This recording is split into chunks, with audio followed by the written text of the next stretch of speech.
Halo teman-teman yang berbahagia, berjumpa kembali dengan saya, Dr. Andri, spesialis kedokteran jiwa dari Rumah Sakit EMC Alam Sutera di kesempatan hari Jumat tanggal 20 menjelang teman-teman besok akan merayakan Idul Adha. Ada sebagian yang sudah puasa hari ini dan besok sudah tidak puasa lagi, walaupun pemerintah mengatakan katanya hari Minggu. Ya, besok saya masih tetap praktek ya, seperti biasa. Nah, malam ini saya nggak sendirian. Saya akan bersama dengan teman saya, seorang psikolog klinis dan juga merupakan pakar hipnoterapi. Ya, jadi saya ceritakan sedikit latar belakangnya teman saya ini, Miss Alexandra. Jadi di dalam akunnya Alexa Adeline. Nah, nanti saya lihat belum bergabung ya. Uh, Kalau udah bergabung mungkin nanti bisa say hi duluan supaya saya bisa invite. Nah, teman saya ini adalah seorang psikolog klinis. Saya di dalam praktek sehari-hari seringkali kalau misalnya membutuhkan bantuan ya dengan psikolog, biasanya pada kasus-kasus yang membutuhkan psikoterapi atau konseling yang lebih dominan berkaitan dengan bagaimana memilih karir misalnya, atau tes IQ ya, atau tes psikologi, itu saya bekerja sama dengan psikolog. Ada psikolog di rumah sakit saya sendiri, Ibu Woro, dan juga ada Ibu Alexa. Nah, Ibu Alexa ini memang, nah itu dia sudah datang nih, Ibu Alexa nih. Ibu Alexa Adeline ini ya, ini seorang psikolog tapi juga mendalami hipnoterapi. Dan kalau kita berbicara tentang hipnoterapi, banyak di antara teman-teman mungkin yang merasa agak kesulitan memahami sebenarnya hipnoterapi itu gunanya apa.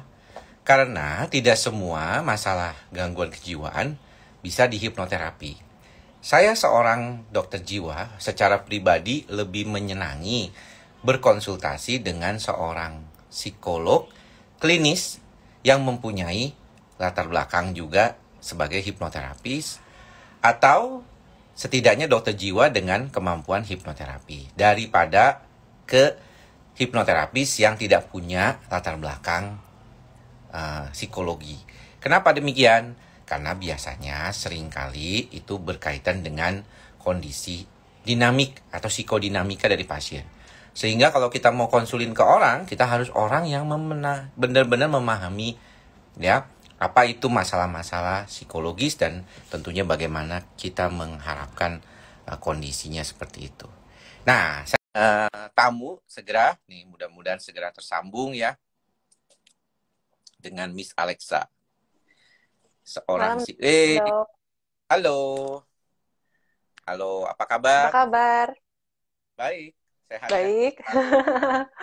Ya, Mm-mm. terakhir kita Senang mendengarnya. ya pernah live bareng juga ya. Kenapa? Kenapa, Terakhir Dok? kayak tahun lalu ya kita live bareng ya. Tahun ini sih, Dok, kalau nggak salah. Ya, wah saya Masih lupa. tahun ini, tapi awal tahun kemarin. Tapi mudah-mudahan malam ini kita sudah pernah membincangkan ya, sebenarnya kita ingin apa ya, membantu teman-teman untuk lebih memahami terkait dengan hipnoterapi nih. Tadi saya sudah memberikan gambaran Mm-mm. bahwa kenapa saya lebih senang ke teman psikolog klinis atau dokter jiwa yang juga memahami hipnoterapi, daripada kayak saya mengkonsulkan pasien saya ke hipnoterapis yang tidak punya latar belakang psikologi gitu ya. Karena saya berasa kayaknya kalau teman-teman psikolog atau dokter jiwa kan sudah memahami psikodinamika, dan saya melihat Mm-mm. hipnoterapi itu sebagai bagian dari eh, psikoterapi kalau saya gitu melihatnya gitu ya. Nah, kalau pendapat Mbak Alexa gimana? Sebenarnya sih balik lagi kalau hipnoterapi itu kan bagian dari psikoterapi ya dok, yang mana psikoterapi itu luas sekali gitu. Hmm. Untuk garis besarnya aja ada yang namanya psikodinamik, ada yang namanya behavioral, ada yang namanya kognitif, ada yang namanya eksistensial gitu. Jadi macam-macam. Dan semua itu punya keunggulannya masing-masing. Hanya saja karena memang peran media dan yang memang kita lihat di televisi, orang lebih awam sama hipnoterapi gitu dok. Padahal sebenarnya banyak banget, apalagi sekarang yang sedang saya juga coba untuk geluti adalah neuropsikoterapi gitu. Jadi sekarang udah muncul 5 cabang nih yang mulai mulai tumbuh kuat di Indonesia. Jadi ada tadi psikodinamik, behavioral, kognitif, uh, eksistensial, sama neuropsikoterapi tadi gitu dok. Dan itu semua termasuk psikoterapi. Basically sih balik lagi semua punya keunggulan dan limitasinya masing-masing. Nggak semua orang bisa di CBT, nggak semua orang bisa di hipnoterapi, nggak semua orang juga bisa di eksistensial, misalnya seperti itu. Jadi sebenarnya bukannya satu senjata untuk broad spectrum sih kita bisa bilang ya, cuma memang harus disesuaikan dengan kebutuhan dan keluhan masing-masing pasien gitu. Betul. Seperti Nah, itu. kebanyakan dari teman-teman ini kan, apalagi pasien-pasien saya itu seringkali kalau dia ngobrol berkaitan dengan kondisi kesehatan jiwanya sama teman-teman yang lain, selalu disarankan apakah perlu hipnoterapi. Nah, ketika dia datang ke praktek saya, mereka bertanya langsung gitu ya, boleh nggak di hipnoterapi gitu. Terus ketika ditanya, mengapa sih memikirkan itu gitu ya, saya kan biasanya tanya gitu, dia bilang ya pengennya cepet gitu, pengen cepet hilang. Mm-mm. Jadi menurut dia tuh hipnoterapi itu seperti kayak menghapus semua luka yang Iya. ataupun sesuatu yang berkaitan dengan ini, terus kemudian kayaknya jadi bagus gitu. Nah, itu kayaknya menurut saya ada beberapa salah paham gitu terkait dengan hal tersebut gitu. Nah, sebelum kita menjawab pertanyaan teman-teman yang saya kumpulkan kemarin di komentar teman-teman terhadap postingan kita berdua, sedikit banyak bisa menggambarkan sebenarnya proses hipnoterapi itu kayak apa sih? Apakah seperti kayak apa tuh yang kayak dibikin pakai bandul gitu, atau yang uh, lah gitu ya, ada yang pakai kertas api dibakar, atau gimana kalau yang dilakukan sama sekarang saya nggak usah tanya yang lain lah, pokoknya yang dilakukan sama Mbak Alexa sendiri di dalam praktek sehari-hari. Silakan. Jadi yang sering orang salah sebut itu mereka menyebutnya dengan kata hipnotis ya, Ya. menyamakan hipnotis dengan hipnoterapi. Padahal hipnotis itu adalah sebutan untuk orang yang melakukan hipnosis. Jadi prosesnya itu adalah hipnosis, bukan hipnotis. Nah, hipnoterapi adalah sebuah terapi yang menggunakan induksi hipnosis dulu sebelum masuk ke dalam sesi terapinya. Hmm. Jadi memang kalau yang tadi dokter bilang ada yang pakai pendulum, ada yang api dibakar, ataupun ada yang digerakkan, dikagetin dulu, karena memang ketika dalam kondisi orang shock gitu, orang kaget, kita kan turun ke level gelombang otak alfa sebentar. Jadi memang akan lebih mudah untuk masuk ke sana.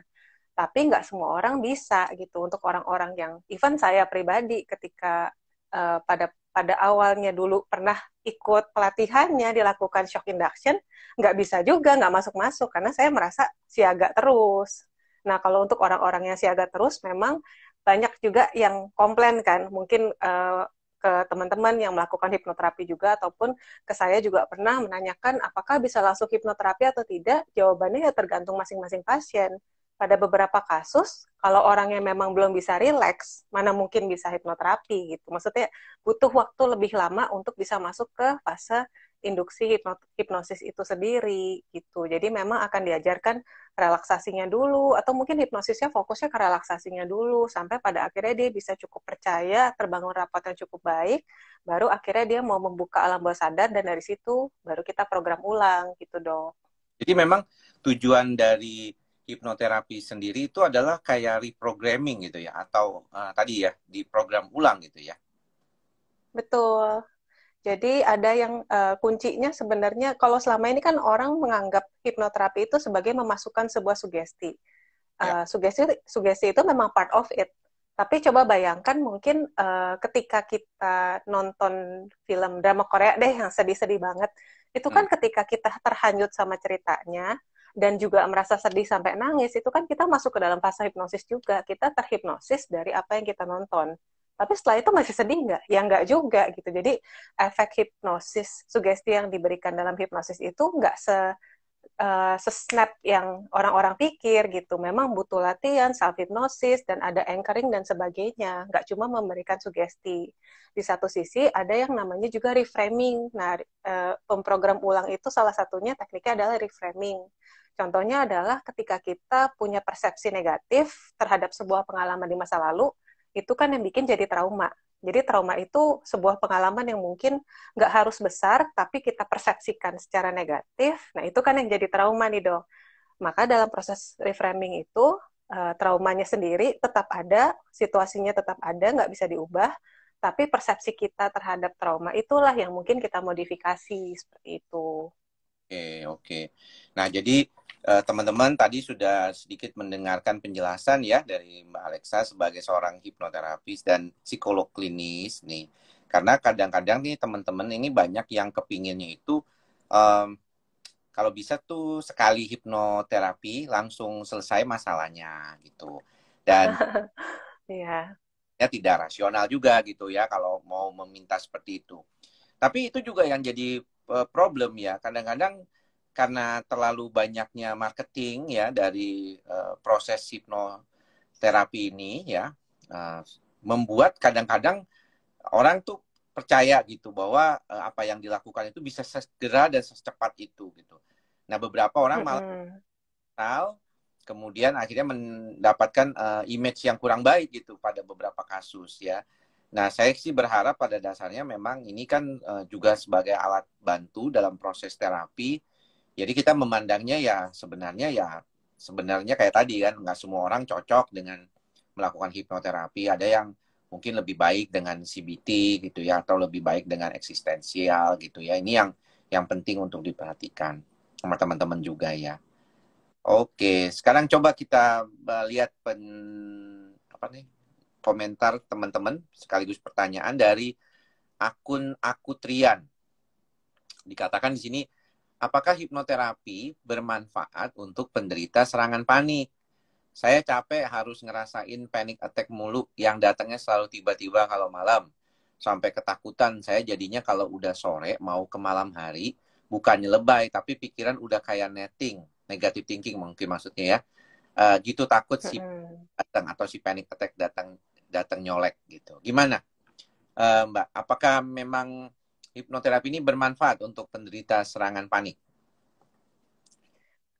Sejauh ini kalau pada prakteknya memang sangat bermanfaat karena dalam proses hipnoterapi kan akan diajarkan juga tentang relaksasi ya. Dimulai dari tahap groundingnya itu pasti diajarin juga. Jadi nggak langsung baru datang langsung hipnosis, pasti melewati tahap-tahap tertentu. Salah satunya adalah relaksasi. Yang mana relaksasi itu adalah kunci dari latihan-latihan untuk orang-orang yang mengalami panic attack seperti itu, Dok. Dan dalam uh, orang-orang yang mengalami serangan panik itu kan biasanya selain karena faktor neurobiologis, pasti ada juga faktor trauma, bahkan trauma terhadap serangan paniknya sendiri gitu. Ya. Jadi ada beberapa kasus dia trauma sama serangan paniknya sendiri sampai dia merasa baru deg-degan aja, mungkin karena salah makan deh, let's say kalau kita kebanyakan makan garam atau micin kan juga kadang ada deg-degannya ya, itu langsung diasosiasikan dengan wah mau panik lagi nih, jadi dikit-dikit wah mau panik nih, ada apa mau panik, kecapean dikit deg-degan wah mau panik lagi nih, seperti itu. Jadi proses hipnoterapi adalah salah satunya untuk membantu melihat bahwa kondisi-kondisi tertentu itu nggak selamanya berkaitan dengan panik, dan keyakinan itu yang diperkuat sebagai sugesti dalam hipnoterapi, seperti itu, Dok. Nah, jadi itu pertanyaannya sudah dijawab. Nah, ini menyambung karena tadi sudah berbicara tentang masalah trauma. Dari akun Vivin _Fajriah_Ali. Apakah hipnoterapi dapat bermanfaat untuk orang yang cemasnya berlebihan karena trauma? Nah, mungkin dia nggak jelas. Ya. Tapi itu sorry, dia jelasin sedikit. Saya kurang lebih 1 tahun yang lalu seperti itu. Tunggu. Oh, benar, saya trauma dari kecil selalu melihat orang sakit terus. Kalau melihat orang sakit jadi takut. Terus nih jawab ini kayak jadi dia ini banyak gejalanya adalah banyak pikiran-pikiran negatif terhadap kondisi sakit. Jadi banyak gejala-gejala somatik nih, sebenarnya psikosomatik nih pasien.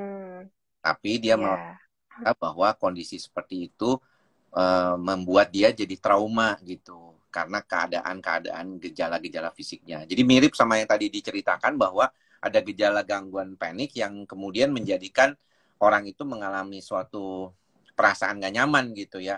Dan takut. Kalau kita uh, guidelines itu kan memang ada salah satunya anticipatory anxiety ya, jadi kekhawatiran gejala panik kembali. Jadi kalau misalnya berkaitan dengan trauma, bagaimana prosesnya itu dikaitkan dengan hipnoterapi itu sendiri, Mbak? Ya, hipnoterapi itu kan sebenarnya turunan dari psikoanalisa, yang mana memang psikoanalisa itu adalah bisa dikatakan salah satu psikoterapi paling awal ya, yang memang fokusnya pada kejadian-kejadian di masa lalu, atau fokus pada trauma-trauma seperti itu. Jadi dalam pendekatannya yang memang menjelaskan bahwa perilaku pemikiran manusia sekarang dipengaruhi dari apa yang mereka alami di masa lalu, seperti itu. Jadi kalau memang panic attack atau cemasnya berkaitan dengan trauma, jelas saja hal itu bisa dibantu dengan hipnoterapi. Hanya saja hipnoterapi bukan menjadi senjata utama. Biasanya untuk kasus-kasus yang kecemasan menyeluruh, ataupun kasus hipokondriasis, yang illness anxiety disorder, jadi takut akan penyakit, pasti kan butuh terapi kognitif perilaku juga gitu. Jadi saya suka menganalogikan, misalnya ada anak umur 6 tahun, dia patah kaki dan nggak pernah belajar naik sepeda, dia kan tetap nggak akan bisa belajar, nggak akan bisa naik sepeda ketika patah kakinya sembuh, karena dia nggak pernah belajar naik sepeda selama dia diobatin nih patah kakinya. Nah, hipnoterapi itu untuk memulihkan yang sudah terjadi, yaitu patah kakinya. CBT itu untuk membentuk sebuah kebiasaan keterampilan berpikir baru dan kebiasaan berperilaku baru di masa depan, di masa sekarang dan masa depan. Kalau enggak, misalnya kayak dulu ada orang yang fokus, pokoknya maunya getol banget. Waktu kasus hipokondriasis itu, dia maunya di hipnoterapi saja gitu. Dia bilang selesai paket hipnoterapi, saya nggak mau lanjut lagi. Dia bilang seperti itu kan, ya, karena ada kendala-kendala dan kendala-kendala lain dan mungkin waktu ya. Selesai itu dia bilang sudah tenang, Bu, boleh nggak saya nggak lanjut? Saya sudah jelaskan, nanti kalau memang tidak CBT, ya pada akhirnya mungkin akan terulang.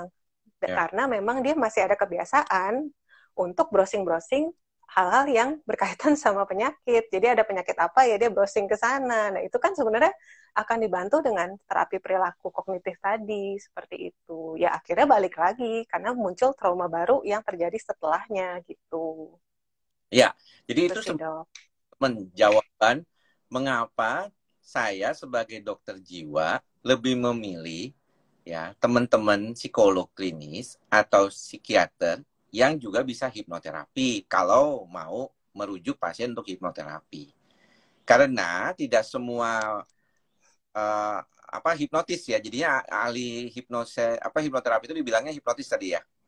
Benar ya? Yang melakukan hipnosis itu hipnotis. Jadi kalau stage hipnotis itu sebutannya hipnotis. Tapi kalau hipnoterapi tetap hipnoterapis, Dok. Nah, hipnoterapis itu tidak semua tuh memahami itu bahwa kalau dia habis dalam prosesnya sudah selesai, kemudian dia harus melewati proses kembali yang namanya CBT atau perubahan kognitif itu sendiri gitu. Jadi inilah mengapa pentingnya kalau kita bekerja sama dengan seorang yang kompeten gitu. Jadi bukan cuma sekedar asal bahwa jualan bisa mengubah segala macam gitu. Apalagi sampai ada beberapa kasus ya yang saya sebenarnya kalau kami dulu diajarnya oleh dokter almarhum Erwin ya Kusuma ya, spesialis kedokteran jiwa konsultan di RSPAD dulu. Kalau biasanya terkait dengan hipnoterapi itu beliau wanti-wanti banget tuh kalau misalnya pasien schizofrenia apalagi yang masih akut ya, itu nggak boleh di hipnoterapi ya, walaupun kita juga tahu sih betul sih sebenarnya, tapi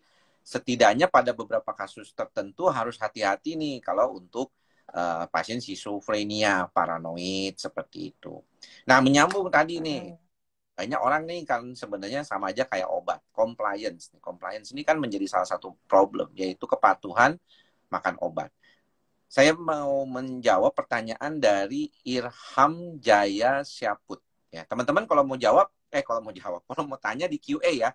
Jadi saya kalau di komen itu susah ngelihatnya. Jadi di QA aja ya teman-teman ya supaya lebih gampang buat sayanya. Jadi mohon diulang lagi, ditanya lagi ya kalau yang kelewatan mohon maaf.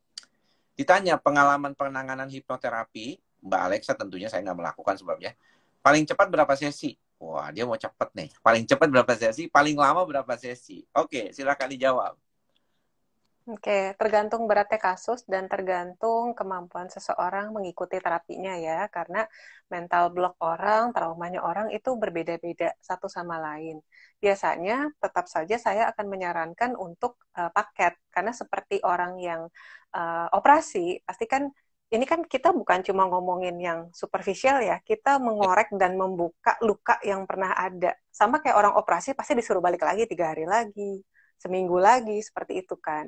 ya. Dan karena hipnoterapi itu berbasis psikoanalisa, yang mana fokus pada luka-luka di masa lalu, memang disarankan kalau memang waktunya sempat atau waktunya cukup, baru dilakukan. Jadi kalau bisa seminggu sekali atau seminggu 2 minggu sekali, itu Hmm. baru dilakukan. Kalau memang sebulan-sebulan, biasanya saya akan lebih mempertimbangkan dia bisa atau tidak gitu. Kalau memang nggak bisa menyediakan waktu untuk terapinya, misalnya aja pasien dari luar kota datang khusus untuk melakukan hipnoterapi, di saat dia bilang saya cuma bisa kesini sebulan sekali, saya nggak bisa mengambil resiko ketika dia pulang terjadi abreaksi ataupun masalah-masalah lain yang muncul karena lukanya dibuka saat terapi tadi, seperti itu dong.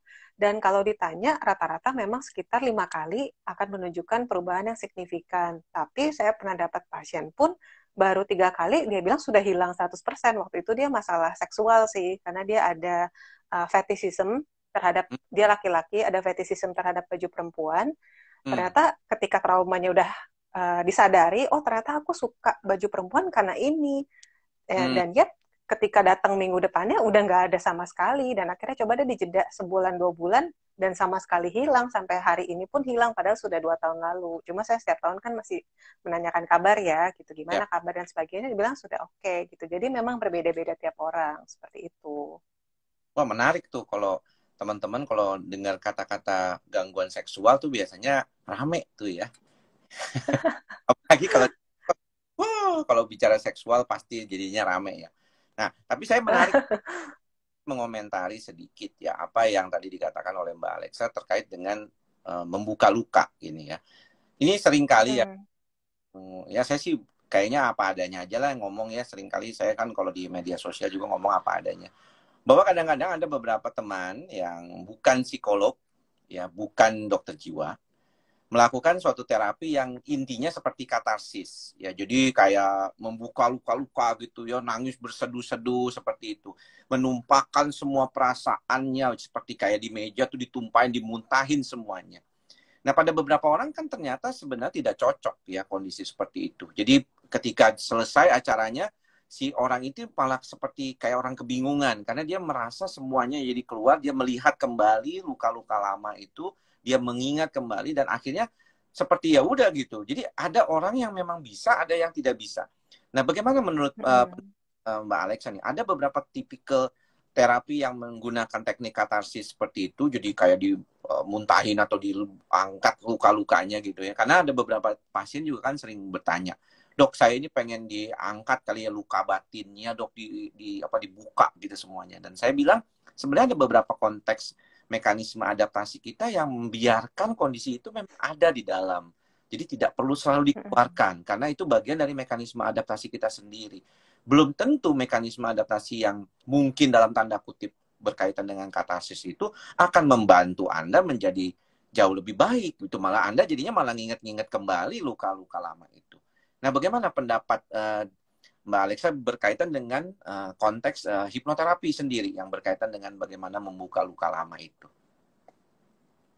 Mungkin saya jelaskan secara garis besar dulu ya dok, terhadap kita Ya. sebut sebagai psikotraumatologi ya kalau dalam dunia psikologi. Jadi memang terapi-terapi yang step-stepnya ataupun pada prakteknya dikhususkan untuk trauma, itu saja untuk membuka luka nggak bisa langsung hari ini datang, hari ini langsung dibuka lukanya. Hmm. Jadi mengharapkan dalam waktu 1 jam atau 2 jam langsung dibuka lukanya, biasanya sih malah akan membahayakan. Kami pasti akan melakukan step awal, penguatan diri, dan juga follow up setelah kita lakukan reframing atau pemulihan terhadap lukanya. Jadi ada follow up lebih lanjut, minggu depannya seperti apa, bisa diskusikan dengan keluarga apa yang perlu dilakukan di rumah, seperti itu. Jadi memang untuk membuka lukanya sendiri itu sama seperti operasi. Kalau mau operasi pun harus puasa dulu, harus cek darah dulu dan sebagainya kan. Begitu pula dengan semua hal yang berkaitan dengan terapi yang berfokus pada trauma. Dalam psikoterapi sendiri, memang dalam hipnoterapi sendiri, pertama-tama itu tadi kita harus melihat seberapa kuat dia bisa mengingat traumanya. Jadi tetap nggak akan dipaksakan dan akan dijelaskan di awal bahwa kalau memang dirasa benar-benar kuat sekali intensitas perasaan negatifnya, kamu bisa stop kapan aja. Dan sebelum masuk pasti dibekali dengan kayak semacam senjata-senjata lah. Ini yang bisa kamu gunakan untuk menenangkan diri kamu di saat emosi itu rasanya terlalu berat. Jadi kita akan fokus sedikit demi sedikit saja. Pernah ada pasien yang memang kasusnya itu dia nggak tahu dia nggak tahu kalau dia adalah korban pemerkosaan, tapi baru ketahuan saat di hipnoterapi dan itu pun setelah 20 kali hipnoterapi. Dan saat kejadiannya cuma dia bilang cahaya putih, cahaya putih. Dan itu harus dimundur setiap 10 detik. Cuma bisa 10 detik setiap hipnoterapi gitu. Udah 10 detik berikutnya apa, atau 10 detik setelahnya ada kejadian apa. Akhirnya mengkerucut baru bisa ditarik garis lurus bahwa dia telah mengalami pemerkosaan yang dia nggak sadar, seperti itu. Ya, iya, iya. Ini memang salah satu yang paling penting ya untuk memahami ya. Karena bagaimanapun mengapa kami berdua malam ini membahas masalah ini, karena sudah lama ya sebenarnya saya pengen membahas ya, cuma karena saya ini lagi agak males IG live gitu. Jadi udahlah nanti aja gitu. Akhirnya kita bisa melaksanakan juga pada kesempatan kali ini ya untuk membantu teman-teman semua. Nah, ada satu pertanyaan menarik yang saya harus jawab dulu sebelum menjawab pertanyaan Kurnia Yeni, yaitu dari Inkan Saskia ya di komentar. Ini menarik, pasti akan juga ditanyakan oleh teman-teman semua. Malam dok, benar sekali. Stigma hipnosis juga banyak di masyarakat. Mungkin dia kira gendam juga kali ya, yang orang suka di barangnya kata dihipnosis kan gitu. Nah, dia bertanya, apakah benar ketika dihipnotis kita akan berbicara tanpa sadar seperti mengigau? Mohon penjelasannya. Silakan. Oke, sekali lagi efek dari terapi itu tidak ada yang pasti ya. Jadi pasti akan sangat berbeda-beda experience-nya tiap orang. Pada umumnya, saya akan tetap menjelaskan di awal. Hindari dulu ekspektasi-ekspektasi tentang hipnosis yang seperti Anda lihat di televisi, yang tiba-tiba sekali cek langsung hilang ingatan dan tiba-tiba pas bangun lupa semuanya. Itu hilangkan dulu karena itu adalah stage hipnosis yang memang tujuannya untuk performing, untuk menghibur. Ini adalah terapi gitu. Dan supaya mereka tahu sensasi apa yang dicari tanpa saya harus mengatakan dan menjelaskan tentang tes sugestinya, karena saya kan pasti harus punya tanda-tanda yang di luar, di mana pas saya observasi saya tahu nih udah masuk ke tahap mana. Seperti itu, saya pun akan menjelaskan kembali ke mereka. Rasanya hanya seperti orang yang baru bangun tidur. Di saat kamu udah bisa dengar sekitar, tapi masih mau fokus untuk tidur. Nah, rasanya yang dicari hanya seperti itu.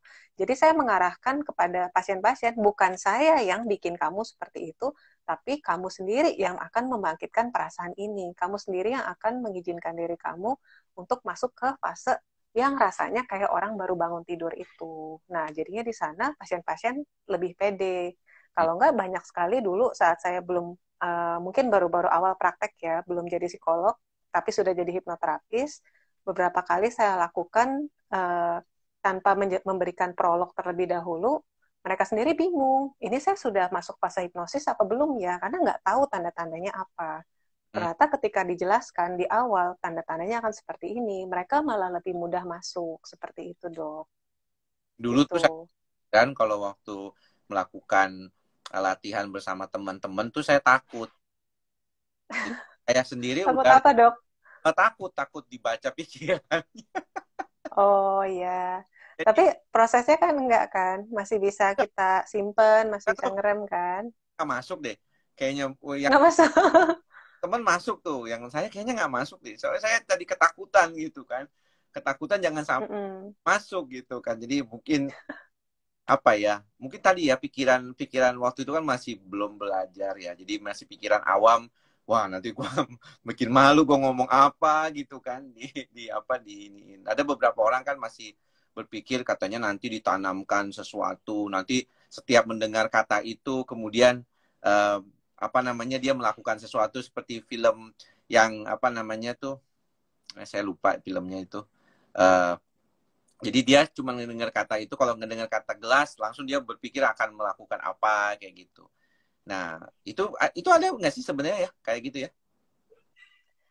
Tergantung tingkat sugestible masing-masing. Biasanya kalau orang-orang yang ada kepribadian yang mudah tersugesti, seperti orang-orang yang bekerja di bidang acting, mereka kan kalau misalnya memang actingnya harus nangis, harus bisa langsung nangis. Jadi benar-benar bisa menghayati sugesti yang mereka tanamkan ke diri mereka sendiri, bisa saja terjadi.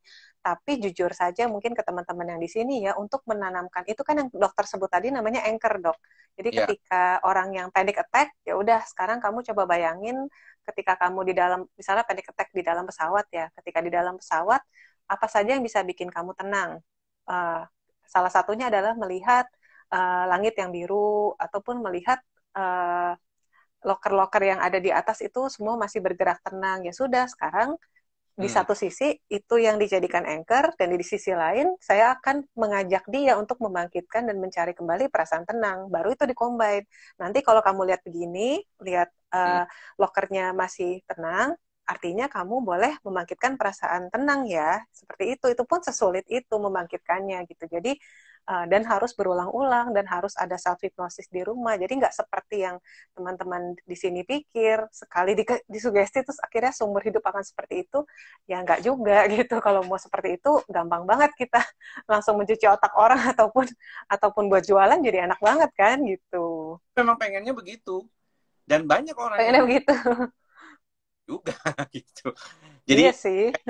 Maunya instan ya, Dok ya. betul, ini juga salah satu edukasi ya buat teman-teman ya, bahwa satu, kalau misalnya memang sedang dalam proses terapi dengan seorang dokter jiwa atau psikolog, kalau ada sesuatu hal yang berkaitan dengan kondisi Anda, sebaiknya tanyakanlah pada dokter jiwa Anda atau psikolog Anda. Jangan tanyakan pada psikolog dan dokter jiwa lainnya, apalagi di media. Paling penting tuh, seringkali mau cari second opinion katanya dok, tapi bukan begitu, kan ada etikanya second opinion itu ya. Jadi bukannya kita pelit, tapi karena memang tidak memungkinkan untuk melakukan itu. Nah, pertanyaan selanjutnya datang dari Kurnia Yeni. Dia katakan bahwa saya didiagnosis psikosomatik dan sekarang 33 minggu, 3 minggu, dan masih minum obat. Apa butuh hipnoterapi? Nah, ini kalau pertanyaannya seperti ini, paling sering nih ditanyakan nih. Jawabannya kayak begini nih. Oke. Nanti saya jawab ya. Kalau itu, ya mungkin dari dokter dulu, dokter mau jawab dulu, Kalau misalnya atau dari saya? jawabnya, sebenarnya kalau dia 33 minggu dan masih butuh obat atau masih makan obat, berarti dokter jiwanya sudah mencoba melihat ya secara umum bahwa ketika dalam konteks dia lagi hamil pun, mau nggak mau dia harus minum obat. Biasanya pada kasus-kasus depresi yang berat, atau tadi kalau dia bilang psikosomatik, mungkin basicnya dia ada cemas panik, di mana ketika dia lepas obat dia balik lagi. Cuman kita tahu bahwa obat untuk kasus-kasus gangguan cemas yang berkaitan dengan psikosomatik pada kondisi hamil itu terbatas. Ya, walaupun hanya sedikit obat yang secara umum mempunyai dampak langsung kepada kondisi kehamilan maupun si bayi yang dikandung, tetapi secara umum lebih baik memang tidak menggunakan obat. Ya, kecuali pada kondisi tertentu. Tapi kalau misalnya memang perlu pengobatan, maka sebenarnya boleh dilakukan, tentunya dengan informed consent. Jadi sudah tahu antara dokter dan si pasiennya sudah memahami bahwa obat diperlukan. Sudah kita coba dulu tanpa obat, biasanya di trimester pertama ya, 3 bulan pertama, tapi tidak bisa, maka kita sarankan tetap menggunakan obat. Nah, untuk pertanyaan apakah bisa dihipnoterapi atau tidak, saya kembali lagi ke tadi, ke fungsi dari hipnoterapi sendiri. Apakah memang ini sesuai dengan indikasinya atau tidak, atau memang dianggap bisa membantu atau tidak. Jadi kalau misalnya memang, saya sih selalu bilang kalau ke pasiennya ada beberapa menanyakan seperti ini, bagaimana dok, boleh coba nggak? Boleh aja. Ya, tapi saya sarankan Anda datangnya ke dokter jiwa yang bisa hipnoterapi atau ke psikolog kayak Alexa yang. Nah, kalau dari Mbak Alex. Kasusnya memang agak sulit ya, karena pasti dokter, seperti yang dokter bilang, penggunaan obat buat orang-orang yang sedang hamil itu pasti kan dengan pertimbangan yang sangat matang gitu. Contohnya, kalau mungkin nggak dari efek cemas atau paniknya sendiri yang akan mengganggu kehamilan, Hmm. tapi bayangkan kalau misalnya tidak di-maintain dengan obat, khawatirnya panic attack ataupun serangan cemas lainnya itu kan bisa menimbulkan efek-efek fisik lain seperti tekanan darah tinggi kan dok. Jadi dalam kehamilan ada yang namanya preeklamsia gitu. Jadi dalam kondisi hamil ketika tekanan darah tinggi muncul ya akan berbahaya untuk ibu dan janinnya juga dan bahkan bisa mengalami keguguran. Hal itu yang pasti diantisipasi sama dokter kandungannya. Dan yang kedua, apakah perlu dilakukan hipnoterapi? Boleh atau tidak? Saran saya sih selama hamil ataupun kondisi-kondisi yang sebenarnya agak tidak memungkinkan untuk beremosi terlalu besar, beremosi terlalu terlalu apa namanya terlalu kuat Hmm. seperti kayak orang puasa dan sebagainya. Biasanya saya tidak menyarankan. Jadi kalaupun dalam kondisi hamil, saya akan lebih menyarankan kita latihan yang lain yuk, grounding kah, atau mungkin latihan manajemen emosi yang lain ditunda dulu dan pastinya akan ada teknik ya, akan ada beberapa teknik untuk distancing ataupun menunda. Jadi Hmm. kita seperti mensugesti diri sendiri, nanti emosi ini boleh muncul lagi, masalah ini boleh muncul lagi setelah melahirkan gitu. Jadi lebih ke kita memberi jarak dulu, bukannya meniadakan sama sekali, tapi mensugesti diri kita bahwa emosi ini ada, masalah ini ada, tapi selama aku hamil ya aku fokus kehamilan dulu. Setelah hamil baru kita coba atasin lagi. Sebenarnya cemas dan pikiran negatif lain itu kan muncul karena mereka butuh jawaban kan. Jadi alam bawah sadar kita itu butuh jawaban, butuh ngomong sesuatu, butuh mengeluh dan sebagainya. Kalau misalnya dia merasa dia tidak dengar, kayak sebutannya inner self dalam diri kita merasa tidak didengar, ya dia akan muncul terus. Tapi Ya. ketika kita memberi jawaban, oke, nanti ya setelah melahirkan kita akan coba gali lagi tentang hal ini, Hmm. baru biasanya mereka atau inner self kita akan lebih tenang begitu. Cuma balik lagi hipnoterapi itu kan banyak banyak step ya. Ada step-step tertentu yang mungkin ketika dilakukan akan terjadi katarsis yang cukup berat. Nah, itu yang sangat saya hindari gitu, gitu dok. Jadi mau kehamilannya sesehat apapun, selama kondisinya hamil atau ada masalah jantung, biasanya saya nggak mau melakukan sih dok. Ya, ini Gitu, seperti itu dok. ada luapan emosi yang kita tidak mengira ya, yang bisa meningkatkan tekanan darah tiba-tiba dan akan mengganggu juga ya ke kondisi janin. Karena kadang-kadang janin itu kalau misalnya bisa aja kalau udah 33 minggu kan dia gawat janin ya, gara-gara mungkin ada Iya. kita sering kali melihat juga ya beberapa kasus terpicu ya, ada stres yang akut yang tiba-tiba kemudian terjadi gawat janin. Memang perlu diperhatikan juga ya oleh teman-teman ya. Jadi mungkin bisa dipikirkan dulu dan bisa dikonsultasikan ya. Jadi jangan semuanya main tabrak aja gitu ya. Misalnya, wah ada yang bisa kok dok katanya. Iya, tapi kan belum tentu. Jadi tadi ada pertanyaan tuh berkaitan dengan kompetensi katanya. Jadi kompetensi itu gimana sih maksudnya? Kompetensi itu kan memang sesuatu yang dimiliki seseorang berdasarkan hasil dari belajar dan juga sudah diuji dan disamaratakan gitu. Jadi misalnya kayak seorang dokter gitu kan udah ada ujiannya, lulus dokter memegang gelar udah ada ujiannya, memegang gelar dokter jiwa SPKJ juga ada ujiannya gitu, ada samaratanya gitu. Itu juga psikolog klinis gitu ya, hipnoterapis juga begitu ya. Nah, memang kalau dikaitkan dengan kondisi kenapa saya merujuknya hanya pada yang punya latar belakang psikodinamik ya, yang memahami terkait dengan itu ya Anda dengar sendirilah dari tadi ya penjelasannya apa Ibu Alexa ya, Mbak Alexa ini kan tentunya menerapkan kondisinya itu nggak semuanya main hajar aja gitu semuanya ya. Kan ada juga orang yang wah semua bisa di hipnoterapi. Wah kalau saya dengar ada orang yang semuanya bisa di hipnoterapi itu saya malah merasa ada yang salah tuh dengan kata-kata itu gitu ya. Jadi ini juga salah satu sedikit banyak ya edukasi buat teman-teman gitu. Nah, pertanyaan selanjutnya adalah apakah penderita bipolar bisa diminimalisir pengelolaan emosinya dengan hipnoterapi? Gimana, Mbak ya? Waktu itu kebetulan memang penelitian S2 saya tentang kondisi bipolar pada laki-laki dewasa muda ya dok ya. Hmm. Dan di semua buku yang berkaitan dengan terapi, apa yang harus diajarkan, apa yang harus diterapkan kepada orang-orang dengan masalah bipolar, itu di halaman pertama dan atau di step pertamanya saja adalah psikoedukasi tentang penggunaan obat gitu. Jadi even dalam hipnoterapi pun akan ada catatan bahwa kita harus fokus untuk membentuk sebuah kebiasaan, sebuah rutinitas dalam perilaku meminum obat yang rutin seperti itu, Dok. Jadi pertama-tama kalau untuk kasus bipolar, apalagi kalau sudah terdiagnosanya bipolar 1, langkah pertamanya itu bukan terapi-terapi yang lain dulu, tapi rutin minum obatnya dulu seperti itu. Dan kalau untuk hipnoterapi sendiri, pertanyaannya adalah mau ditujukan untuk gejala apa? Ya. Untuk penerimaannya kah?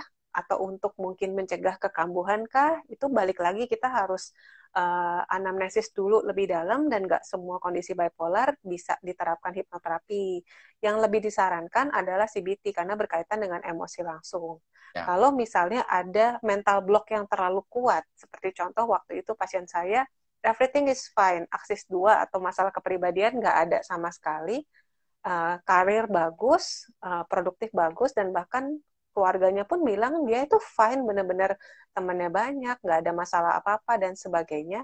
Tapi hanya saat dia patah hati aja langsung kambuh gitu. Jadi langsung terjadi kekambuhan ketika dia putus cinta. Udah berkali-kali diajarkan tekniknya dan sebagainya, tapi rasa putus cinta itu yang benar-benar men-trigger maniknya dia. Akhirnya saya curiga, sepertinya ada sesuatu nih, nggak cuma lebih ke masalah dia bipolarnya. Ternyata dia memang pernah ada persepsi di masa lalu, di mana kalau dia terus-menerus diingatkan oleh ayahnya bahwa kalau kamu nggak punya jodoh, nggak menikah, nanti kamu tua akan sakit-sakitan sendiri, kamu stroke akan sendiri, dan kalau kamu diabetes juga akan sendiri. Ditambah lagi di masa perkembangan di saat remaja, pernah ada kejadian dia jatuh dari sepeda, dan di saat itu memang dia di tengah gunung dan gak ada yang nolong sama sekali, kakinya patah, akhirnya dia terpaksa menyeret sepedanya pulang ke rumah dari gunung itu. Nah itu kan kayak seperti memperkuat persepsi yang pernah ditanamkan, bahwa kalau aku sendirian, aku nggak punya pasangan, ya aku nggak akan ada yang nolong. Nah dari situ kita bisa melihat persepsi ini nih bukan trigger lain, tapi persepsi terhadap masalah inilah yang bikin dia mungkin terpicu tentang maniknya. Ya sudah, baru dilakukan CBT ataupun kalau memang dibutuhkan ada hipnoterapi ke sana begitu. Iya, iya. Ini memang menarik ya kalau teman-teman perhatikan kan bahwa sepertinya tidak seperti yang dibayangkan oleh teman-teman. Kadang-kadang kayaknya saya duduk aja, terus si hipnoterapisnya langsung kasih apa, terus langsung saya diem, tidur, terus bangun saya langsung happy dan kembali menjadi gitu ya. Bukan begitu ya teman-teman ya. Jadi ada proses yang tadi sengaja sudah dijelaskan cukup panjang lebar ya oleh Mbak Alexa sebagai psikolog klinis dan juga sebagai hipnoterapis di dalam prakteknya sehari-hari. Nah, ini pertanyaannya nih kan memang paling banyak ke saya nih kalau ada mampir-mampir lah pertanyaan tentang sakit GERD atau gangguan esophageal reflux disease ya. Apakah kalau cemasnya karena dari sakit GERD perlu terapi hipno nggak ya? Ini pertanyaannya kadang-kadang jawabannya gini ya. Pada dasarnya terapi itu kalau kita semua ya, kalau di kedokteran nih contohnya misalnya, adalah membantu untuk mengurangi atau menghilangkan gejala. Jadi alleviating the symptoms and prevent relapse, dan mengurangi kekambuhan. Jadi kalau misalnya cemasnya dari sakit GERD, tadi itu saya sempat bikin video tuh ya di YouTube, sudah di-upload tadi jam 7, setengah 7 lah. Jadi kalau misalnya ada pasien dengan gejala gangguan lambung, dia cemas juga. Dia nanya pasiennya, kalau GERD-nya itu membaik, kenapa cemasnya masih ada? Jadi salah tangkap nih si pasien ini ya, teman ini. Dia pikir GERD itu selalu dari cemasnya, atau sebaliknya demikian. Jadi ada namanya komorbid ya teman-teman ya, di mana memang dia ada sakit GERD. Jadi memang udah diagnosisnya nih, bukan diagnosis abal-abal atau diagnosis diri sendiri ya. GERD-nya itu. Jadi memang ada gastroesophageal reflux, dikonfirmasi mungkin oleh endoskopi kalau diperlukan ya. Kemudian juga ada komorbid cemasnya. Jadi ya memang bisa jadi problem itu berbarengan ada. Walaupun ya banyak juga sih gangguan kecemasan menyeluruh atau gangguan panik yang bergejala gangguan lambung. Cuman karena lagi trennya lagi GERD, jadi orang semua bikinnya kalau ada rasa reflux naik ke dada, rasanya kayaknya GERD. Padahal kalau GERD itu kan all the time kayak gitu. Atau setiap hari berasnya lebih most of the time lah, paling sering mengalami itu. Kalau yang cuma sesekali doang, kadang-kadang pada saat serangan panik, ya bukan. Sebenarnya bukan GERD namanya gitu. Nah, kalau dia bisa dihipnoterapi atau enggak ya, kembali ke pernyataan yang tadi sudah dikatakan kan, apakah memang bisa dilakukan hipnoterapi? Kalau memang sesuai indikasi ya tentunya bisa gitu. Jadi itulah kondisi yang memang berkaitan dengan kondisi fisik yang berkaitan dengan masalah kecemasan. Jadi kadang-kadang ada kondisi yang memang komorbid ya, dua-duanya itu ada gitu, bukan cuma satu-satu aja gitu. Mungkin Mbak Alexa mau tambahin sedikit? Ya, jadi kalau untuk psikosomatis sendiri, hipnoterapi menjadi salah satu terapi yang disarankan. Kenapa? Karena terutama kayak GERD itu kan salah satunya berkaitan dengan psikosomatis ya dok ya. Di dalam hipnoterapi ada yang disebut dengan five body syndrome. Jadi five body syndrome itu, jadi intinya setiap bagian tubuh kita yang sering sakit, baik itu sakit secara fisik ataupun sakit seperti sering alergi, tapi kok munculnya di situ terus, kayak neurodermatitis atau apa, atau misalnya mata yang sering berair dan sebagainya, itu punya topik-topik masalah distorsi pemikiran yang berbeda-beda gitu. Contohnya misalnya orang-orang yang merasa nggak terima sama tanggung jawab yang diberikan ke dia. Ini kan harusnya bukan tanggung jawab saya, kenapa harus saya yang nanggung ini semua? Sakit-sakitnya biasanya di punggung, di leher, di kepala belakang, ataupun di tekanan darah tinggi, ataupun sampai masalah kardiovaskular.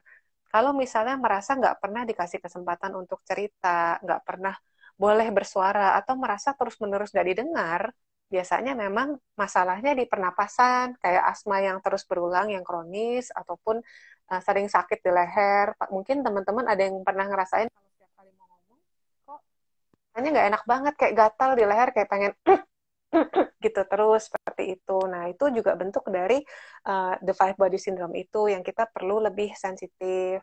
Ada juga yang tentang pengambilan keputusan, yaitu masalahnya biasanya di tangan ataupun di mata.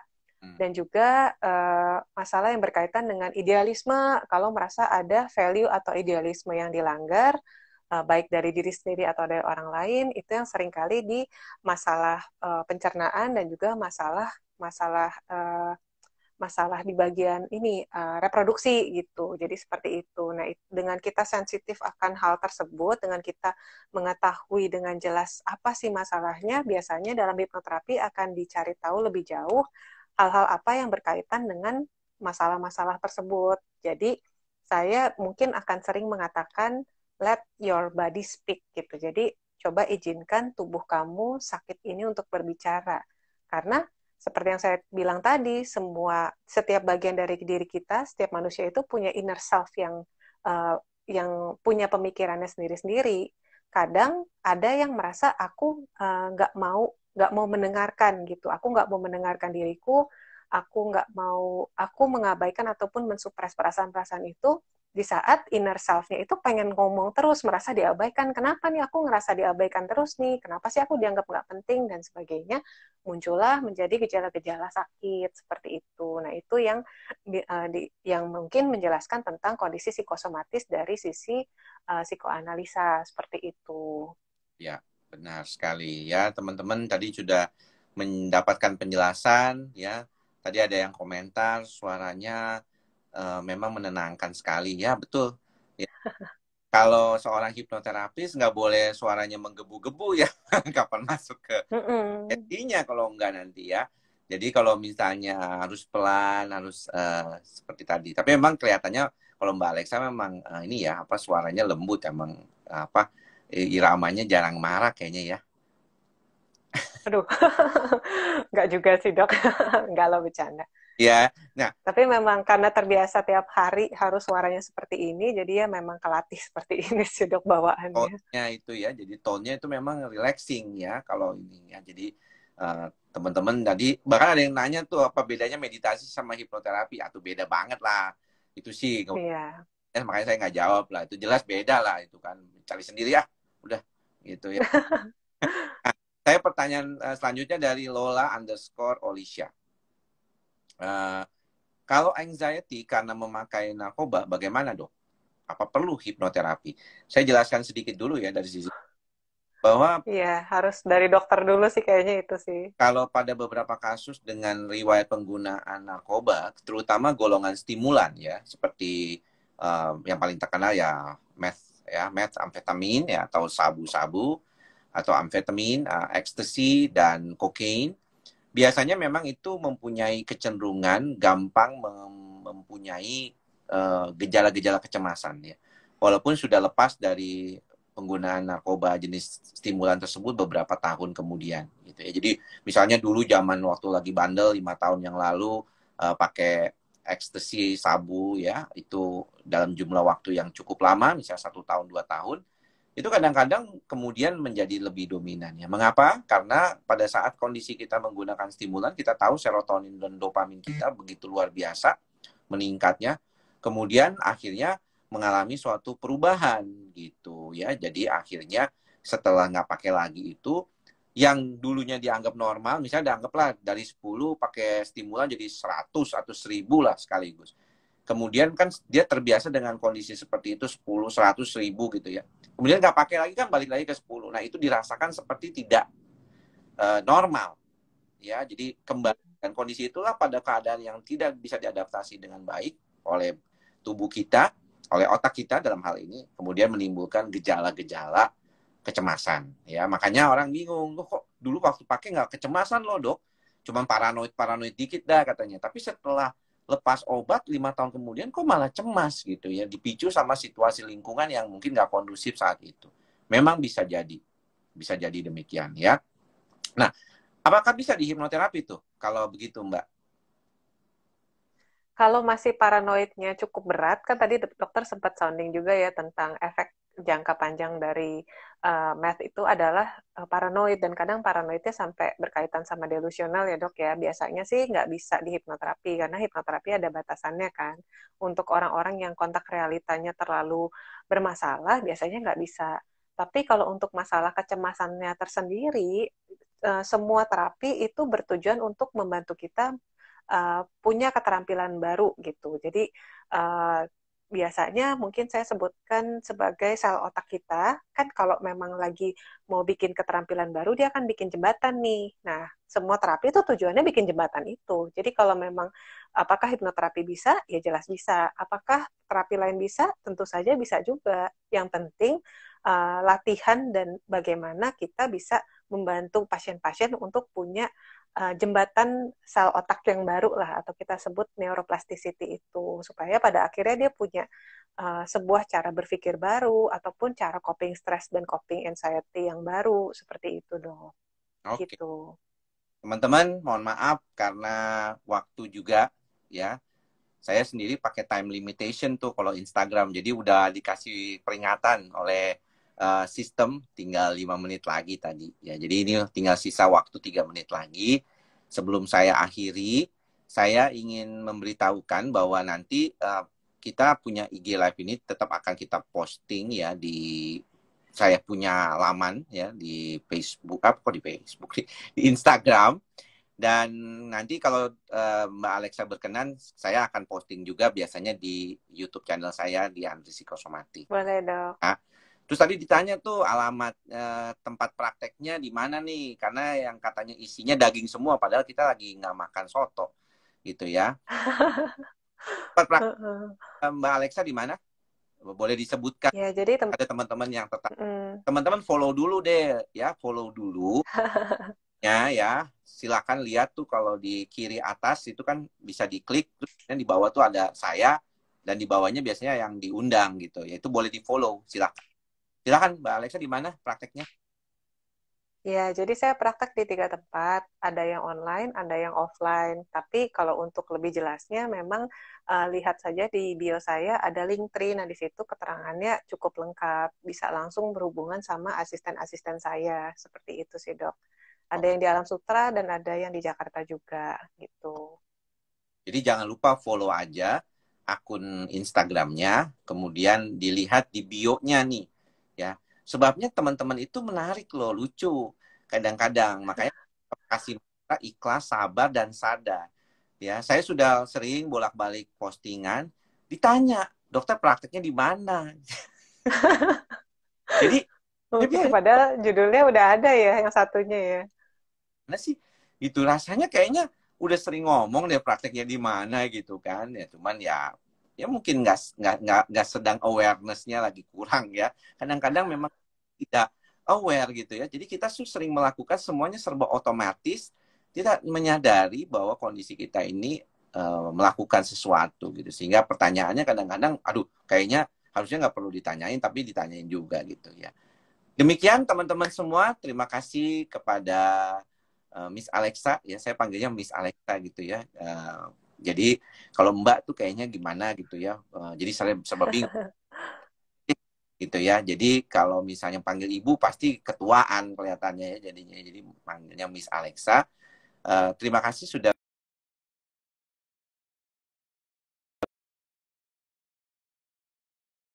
Nah itu kan tuh dia udah. Sorry sorry sorry tadi itu kepanggil. Terima kasih Ya. bersama saya di sini dalam IG Live Events Andri Psikosomatik bersama Alexa underscore Adeline ya, kalau nggak salah ya. Alexa.Adeline sih. Oh, Alexa.Adeline Alexa. Mm-mm. ya tadi ada. Saya sudah follow sih lama ya. Dan mudah-mudahan teman-teman mendapatkan manfaat dari apa yang kita perbincangkan pada kesempatan kali ini. Mudah-mudahan juga nanti di lain kesempatan kita bisa bertemu lagi. Mungkin kita akan membahas hal yang lain ya dari kerjasama kami berdua ya. Jadi sebenarnya ini kita ngomongin kerjasama saya dan ini adalah teman rekan saya yang biasanya membantu saya untuk beberapa kasus yang saya berikan kepada beliau gitu ya. Biasanya kasus yang susah. Gitu. Ya, saya nggak, jadi saya nggak mau sendiri kasus susah gitu. Jadi terima kasih Mbak Alexa sudah banyak membantu pasien-pasien saya ya. Banyak dari mereka mendapatkan manfaat dari kolaborasi kami psikolog dan psikiater. Jadi teman-teman gak usah bingung kalau ada sebenarnya harus ke psikolog atau ke psikiater. Pokoknya yang paling dekat dulu deh. Kalau saya sih begitu. Pokoknya paling dekat, gak usah mikir kemana. Yang paling dekat kalau ada psikolog ya psikolog, kalau ada psikiater silakan ke psikiater. Nanti di keadaan tersebut biasanya mereka akan memfokuskan, oh ini harus ke psikiater atau ke psikolog. Gitu ya, teman-teman ya. Iya, sama-sama Dok. Thank you juga ya Dok ya. Ya, Mbak Alexa ya, Miss Alexa, terima kasih. Jangan lupa follow ya, teman-teman ya. Ini masih ada waktu buat follow ya, walaupun nggak ada hadiahnya. Tapi jangan lupa dan ada manfaat ikutin Miss Alexa ya. Thank you semuanya. Sampai ketemu lagi di dalam lain kesempatan. Semoga kita masih bisa memberikan manfaat buat diri kita sendiri. Dan jangan lupa mantra saya ya, ikhlas, sabar, dan sadar. Salam sehat jiwa. Bye-bye.